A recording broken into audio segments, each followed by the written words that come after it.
ठिकाणी आज काय करायचं, प्रेमानं भगवान परमात्म्याचं भजन करायचं. भिल्ल राजाने भजन केलं, ठीक आहे. सोमदत्ती नावाचा राजा, त्याला किती राण्या होत्या? 500 राण्या होत्या. हा, पुरींच्या लक्षात राहिला. आता पुढच्या वेळेस मी आल्यावर प्रश्न विचारणार ना, हा उत्तर द्यायचे बरं का. विठाला विठाला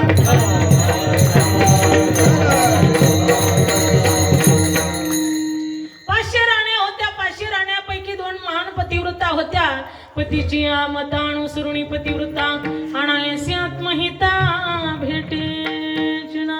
म्हणून महाराज सांगतात त्या ठिकाणी महान पतिव्रता असल्या कारणाने पतीची सेवा करायच्या. पती चहा पिल्याशिवाय चहा प्यायचा नाही, पतीने खाल्ल्याशिवाय खायचं नाही, पती जेवल्याशिवाय जेवायचं नाही. असंच आहे का? म्हणा तुम्ही म्हणतात ते बी खरंय, पण काय करावं. एका ठिकाणी आम्ही कीर्तनाला गेलो, म्हटलं पतीची आमता अनुसरुणी पतिव्रता अनायशी आत्महिता भेटेची ना. ते म्हटल्या माईसाहेब आमची पण त्याची इच्छा आहे, त्यांनी चहा पिल्याशिवाय पिऊ वाटत नाही, त्यांनी जेवल्याशिवाय जीव वाटत नाही, पण काय करावं. आम्ही उठायच्या आधीच निघत आणि आड्यावर जाऊन बसत आणि आम्ही झोपल्यावर त्याला 4 माणसानं घेऊन यावं लागत. मग कसा नियम करायचा म्हटल्या.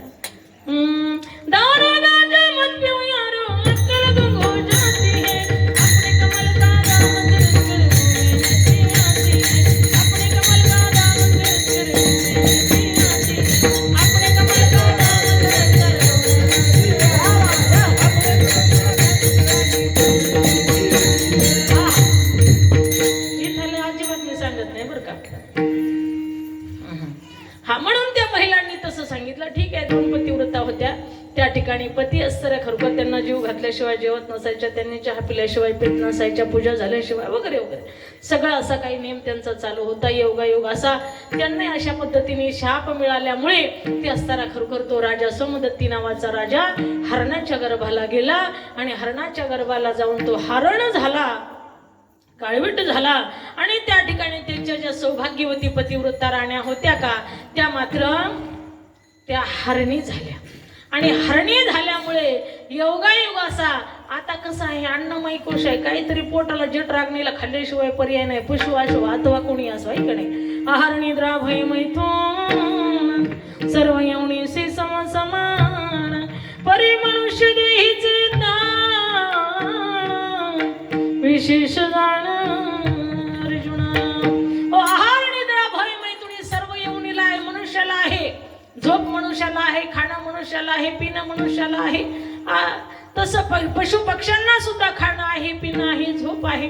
हो, त्याच पद्धतीनं त्या ठिकाणी मग त्यांना भूक लागली, भूक लागल्यामुळे तहान लागली, तहान लागल्यामुळे त्यांनी आपल्या सरती कुटिया सोडली, घर सोडलं आणि ज्या सरी गुहा होती ते सोडलं आणि ते मात्र पाणी पिण्याच्या शोधार्थ एका तळ्यावरती गेल्याच्या नंतर योगायोग असा तो भिल्ल राजाने जाळं टाकलं होतं. जाळं टाकल्यामुळे तो गेला, त्याने न पाहता पाय टाकला असा जाळ्यामध्ये गुंतला. तुम्ही आम्ही सुद्धा सगळे जाळ्यामध्ये गुंतलेला आहोत. माया विघ्ने ब्रह्मला खरी म्हणत आम्ही माझणे घरी, हे तू संपत्तीचे मारे साचुकारे जाईल. असा तुम्ही आम्ही सुद्धा मायेच्या जाळेमध्ये गुंतलेला आहोत. त्याच पद्धतीनं त्या ठिकाणी त्या भिल्ल राजानं मायेचं जाळं त्या ठिकाणी पसरवलेलं होतं. त्याच्यामध्ये सोमदत्ती नावाचा जो राजा हरणाच्या गर्भाला गेलेला होता, हरण झालेला होता, पाणी पिण्याच्या शोधार्थ तिथे गेला, तो त्या ठिकाणी गुंतला गेला. त्याच्या पाठोपाठ त्याच्या पत्न्या सुद्धा पाणी पिण्यासाठी सरोवरावरती आल्याच्या नंतर थोरली पत्नीने पाहिल्याच्या नंतर म्हटले, अहो स्वामी असं कसं तुम्ही पाय टाकल्यावर बघायचं असतं ना, याच्यामध्ये जाळ आहे का, काय आहे का. आता किती संकटामध्ये तुम्ही जाऊन पडला, तुमचा जीव मात्र त्या ठिकाणी खरोखर काळाच्या झपड्यामध्ये आहे. आता आम्ही कसं जगायचं, आम्ही कसं करायचं, आम्ही काय करायचं. मागली माणसं जी रडत असतात ना, ती मेलाय त्याच्यासाठी नाही बरं का. माझं कसं होईल, काय म्हणतात, मालक तुम्ही गेला तर आता माझं कसं होईल. ठीक आहे, सगळ्यांची परिस्थिती तीच आहे. मग त्या ठिकाणी तो बिचारा गुंतलेला होता, जिवंतच होता, परंतु त्या ठिकाणी सौभाग्यवती म्हटले आमचं कसं होईल. त्यांनी सांगितलं तुमचा मार्ग तुम्हाला, माझा मार्ग मला, माझं प्रारब्ध माझ्याबरोबर, तुमचं प्रारब्ध तुमच्याबरोबर, मी माझ्या मरणाने मरत आहे, तुम्ही तुमच्या पद्धतीने जगा, माझी काळजी करू नका, माझी चिंता करू नका. असं सांगितल्याच्या नंतर ती म्हटली तसं नाही, हा तुम्ही संकटामध्ये आहात, आता मी सुद्धा तुमच्या बरोबर सती येणार आहे. तेवढ्यामध्ये दुसरी पत्नी आली. आल्याच्या नंतर त्या दोघांचा संवाद चालू होता. दोघांचा संवाद चालू असताना त्या ठिकाणी असताना ती म्हणते, अहो बाईसाहेब तुम्ही नाही जायचं, मी जाणार आहे सती. इकडे भिल्लाचं काम चालूच होतं. तो असताना बेलाच्या झाडावरती चढलेलाच होता. लोक ओम नमः शिवाय म्हणतात म्हणून ते म्हणत होता. पुढचं समोरचं आपल्याला सर्व काही दिसावं म्हणून तो असताना तो झाडाचा पाला तोडत होता, बिल्वपत्र तोडत होता आणि खाली टाकत होता. योगायोग असा की ते महादेवाच्या पिंडीवरतीच पडत होतं आणि ती महादेवाची पिंड पूर्वी ब्रह्माजीने स्थापित केलेली होती. योगायोग असा की ती पिंड दिसत नव्हती, परंतु तोडलेला पाला मात्र त्याच्यावरती पडत होता. इकडे यांचा संवाद चालू आहे. तो पाहत आहे. पाहत असताना त्याने विचार केला, आता म्हटलं काय करावं. तेवढ्यामध्ये असणारे लक्षावधी बिल्व त्या ठिकाणी पडले. लक्षावधी बिल्व पडल्यामुळे भगवान शंकरजी प्रसन्न झाले. सांबतेने संतोषला प्रसन्न झाले. प्रसन्न झाल्याच्या नंतर त्या भगवान शंकराने त्या ठिकाणी आपल्या असणाऱ्या जवळ होता यमदूत, ते यमदूताला सांगितलं, जा म्हटले त्या जो असणारा भिल्ल राजा आहे ना त्याची इच्छा पूर्ण करून ये म्हटले.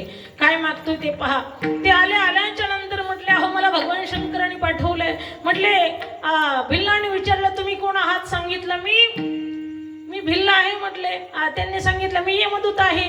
म्हटले ठीक आहे माझी जाण्याची वेळ झाली का. म्हटले नाही म्हटले तुमची जाण्याची वेळ झाली नाही. भगवान शंकर तुमच्यावरती प्रसन्न आहे.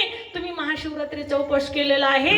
एक लक्षावधी बिल्व या ठिकाणी महादेवाच्या पिंडीवरती समर्पित केलेले आहे, म्हणून भगवान शंकराने मला पाठवलेलं आहे. तुमची काय इच्छा असेल तर सांगा. त्यांनी सांगितलं माझी एकच इच्छा आहे, मृग पशु याचे कळावे बोलणं. या पशूंचं बोलणं मला कळावं एवढीच माझी इच्छा आहे. असं म्हटल्याच्या नंतर तथास्तु म्हटले आणि त्या ठिकाणी ते यमदूत निघून गेले. आणि मग यांचा चाललेला संवाद याला कळायला लागला. दुसरी पत्नी म्हणत होती, बाईसाहेब तुम्ही जायचं नाही. का मी सती जाणार आहे. तुम्ही एक काम करा, माझे छोटेसे 2 पाडस आहेत ना, यांना तुम्ही सांभाळा आणि तुमच्या पोटातल्या बालकाला पाडसाला जन्म द्या आणि या तिघांचा सांभाळ व्यवस्थित करा, मी सती जाते. असं म्हटल्याच्या नंतर ती काय ऐकायला तयार नाही. शेवटी त्या ठिकाणी बारकीचा निर्णय पक्का झाला आणि आपल्या असणाऱ्या खरोखर त्या गुहेमध्ये जे पाडस होते का त्यांना भेटण्यासाठी ती गेली.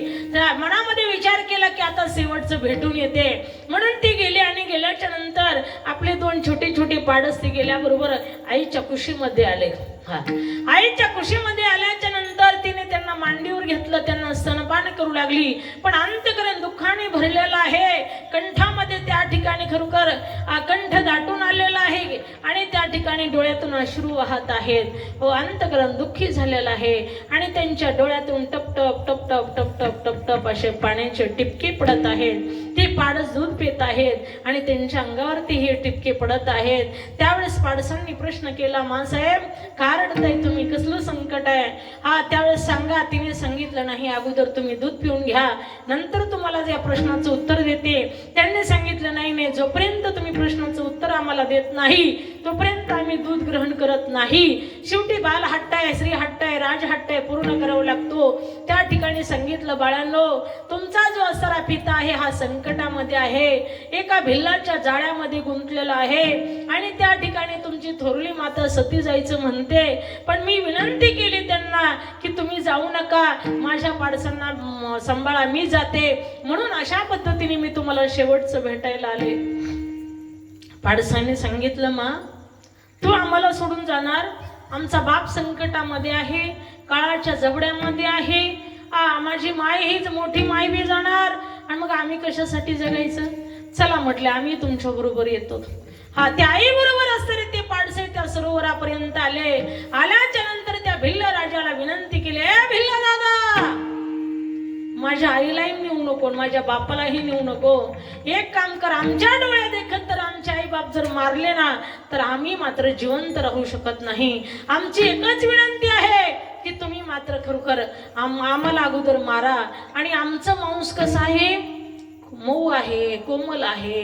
आमचे आई बाप म्हातारे झाले, त्यांचं कातड निबार झालेले आहेत, हाडकं निबार झालेले आहेत.